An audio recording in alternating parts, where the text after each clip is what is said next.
everyone, welcome to New Vision Academy. I am Sandeep Asthana. I have discussed about B.Sc first chemistry atomic structure. Atomic structure के बारे में हम लोग और क्या क्या हमने पढ़ा था, क्वांटम नंबर्स जिन्हें हमने पढ़ लिया था। क्वांटम नंबर्स क्या होता है, ठीक। Quantum number what is principal energy level, जैसे KLMN, what is this KLMN is principal energy level होती है, ठीक। एंड SPDF हमने बताया था, what is SPDF, SPDF is sub energy level, ठीक है। SPDF is what, sub energy level होता है, ठीक। और मैग्नेटिक क्वांटम नंबर और क्या डिस्कस किया गया था, स्पिन क्वांटम नंबर। तो प्रिंसिपल एनर्जी लेवल क्या, यानी कि नंबर ऑफ क्वांटम या number of energy level show करता है।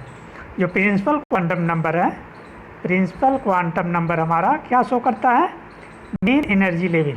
प्रिंसिपल क्वांटम नंबर क्या शो करता है, मेन एनर्जी लेवल, ठीक है, मेन एनर्जी लेवल, ठीक।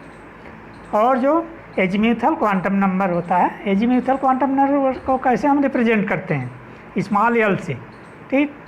और जो ये सब एनर्जी लेवल जो है, सब एनर्जी लेवल क्या प्रेजेंट करता है, सब एनर्जी लेवल, ठीक।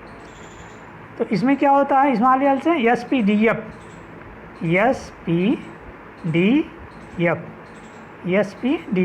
ठीक। तो सब एनर्जी लेवल हो गया। और यस में कितने ऑर्बिटल होते हैं, number of orbital in yes, एक ऑर्बिटल, वन ऑर्बिटल, ठीक। एंड P में 3 ऑर्बिटल होते हैं, कितने होते हैं P में, 3 ऑर्बिटल, ठीक। P में जो होते हैं 3 ऑर्बिटल, एंड D में 5 ऑर्बिटल, एंड F में 7 ऑर्बिटल। और एक एक ऑर्बिटल में कितने इलेक्ट्रॉन होते हैं, number of electrons in each orbital is 2। इसलिए यस ऑर्बिटल में कितने इलेक्ट्रॉन हो, यस यानी कि सब एनर्जी लेवल में कितने इलेक्ट्रॉन होंगे, 2, ठीक। और P में मैक्सिमम 6 इलेक्ट्रॉन हो सकते हैं। और D में कितने इलेक्ट्रॉन हो सकते हैं, 10। D में कितने इलेक्ट्रॉन हो सकते हैं, 10। एंड F में 14 इलेक्ट्रॉन्स, F में 14 इलेक्ट्रॉन। और एक चीज़ और ध्यान रखना है, वन ऑर्बिटल में जो है डिफरेंट स्पिन, यानी एक जो है क्लॉकवाइज डायरेक्शन होगा तो दूसरा क्या होगा, एंटी क्लॉकवाइज डायरेक्शन, ठीक है, समझ में आ गया।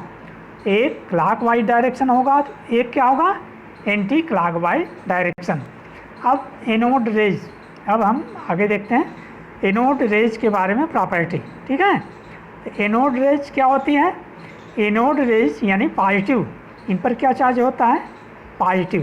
एंड पहले फर्स्ट पॉइंट जैसे हो गया, these rays are deflected by electric और मैग्नेटिक फील्ड। ये जो है यानी इलेक्ट्रिक या मैग्नेटिक फील्ड के द्वारा क्या होती हैं, डिफ्लेक्टेड होती हैं, ठीक। जैसे अगर माइनस प्लेट की तरफ, अगर जहाँ पर माइनस प्लेट हो, एनोड रेज अगर जाती हैं तो उधर झुक जाती हैं माइनस प्लेट की तरफ, ठीक।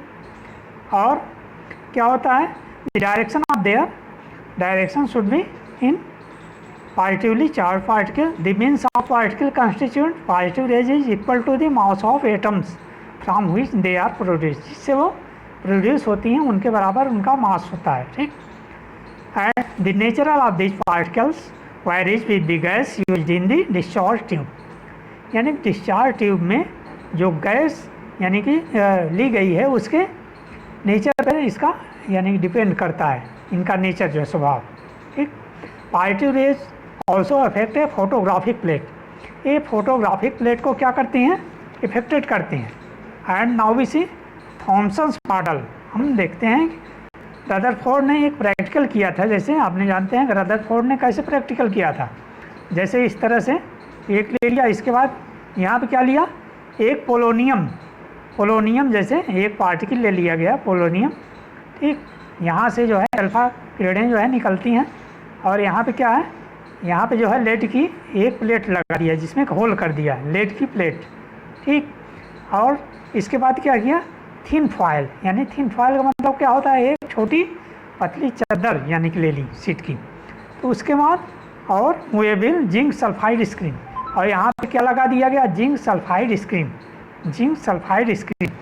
उसके बाद इन्होंने क्या देखा, द एटम्स कॉन्टेंस है small positively charge part at its centre. इन्होंने देखा कि इस पर, इसके सेंटर पर क्या है, छोटे छोटे यानी पार्टिकल हैं जिन पर कि चार्ज है, कौन सा, plus. Practically whole of the atomic mass is concentrated in it. यानी कि इस पर जो यानी कि पार्टिकल्स अपटेंड हो रही थी उन पर कितना चार्ज था, plus.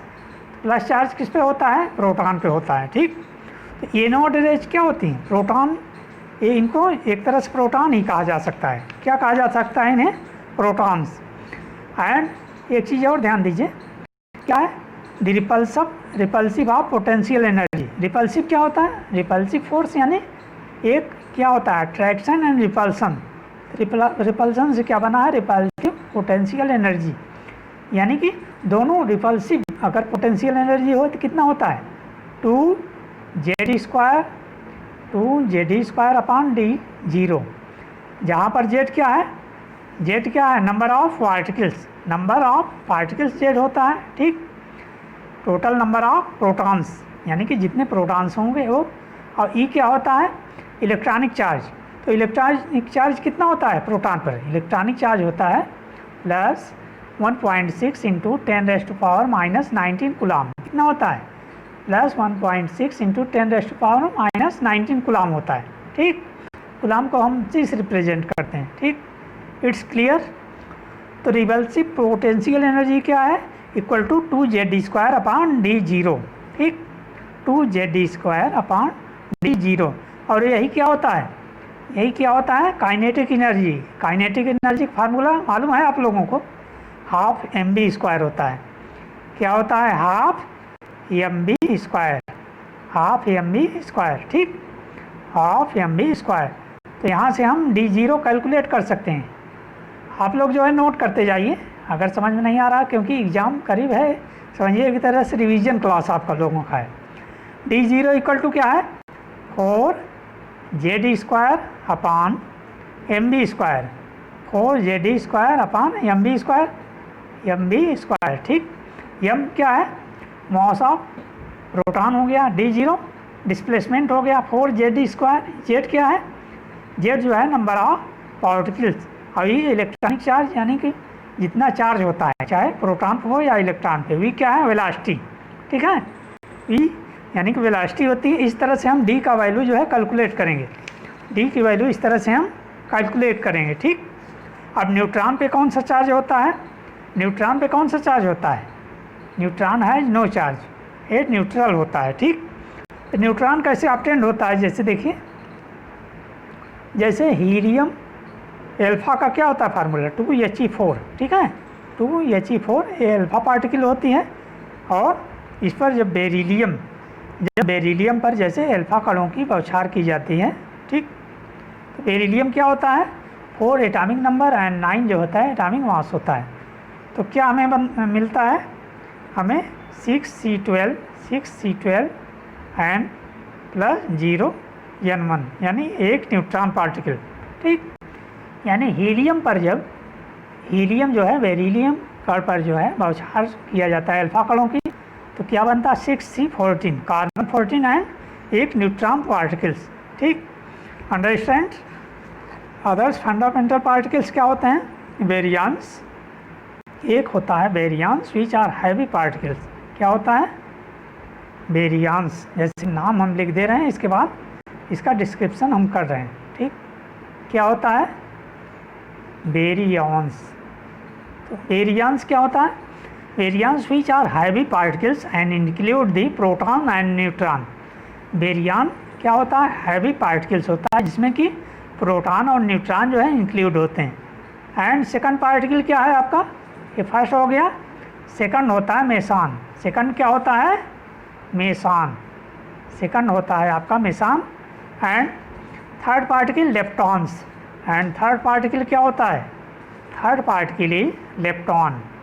What, third particle is lepton, ठीक है। Understand.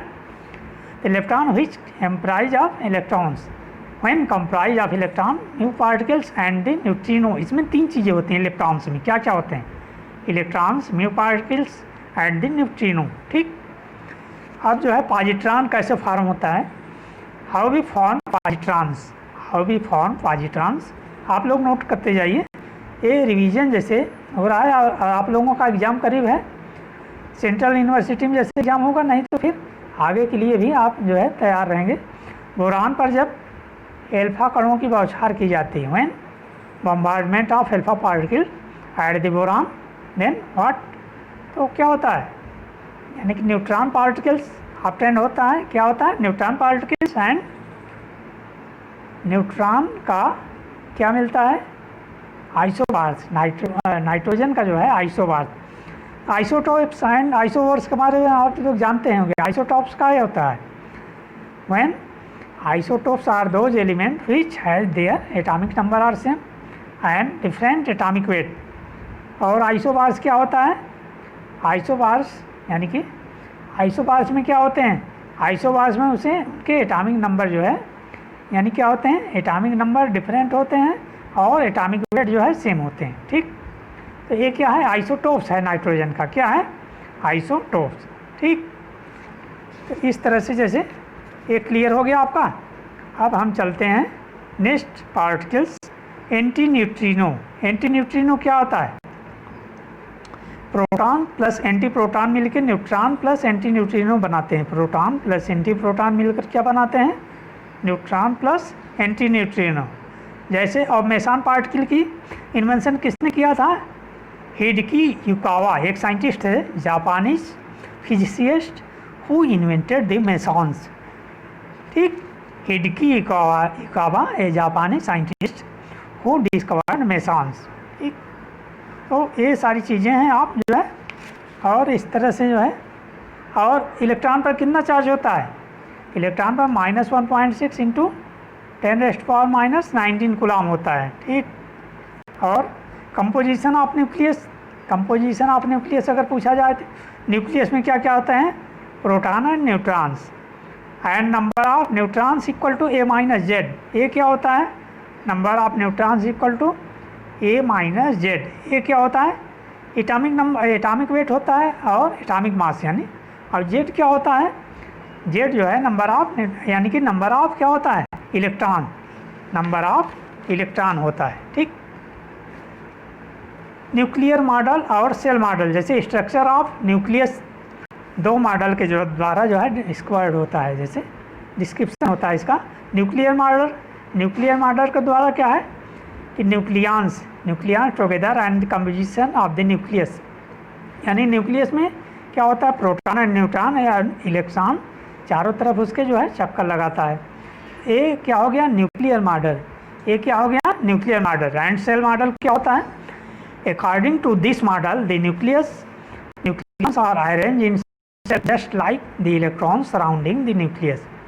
According to this model, इस मॉडल के द्वारा क्या है, the nucleus are arrange in shell, एक सेल में जो है ये क्या होते हैं, यानी एडजस्ट होते हैं like the electron surrounding the nucleus, जो कि न्यूक्लियस की चारों तरफ क्या है, यानी सराउंडिंग करते हैं। ठीक, अब बाइंडिंग एनर्जी हम एक और डिस्क्रिप्शन करते हैं, बाइंडिंग एनर्जी। इसके बाद हमारा बाइंडिंग एनर्जी कैसे निकालते हैं, ये बहुत इंपॉर्टेंट है और कई बार जो है बोर्ड एग्जाम में, जैसे यूनिवर्सिटी एग्जाम में पूछा गया है कई बार।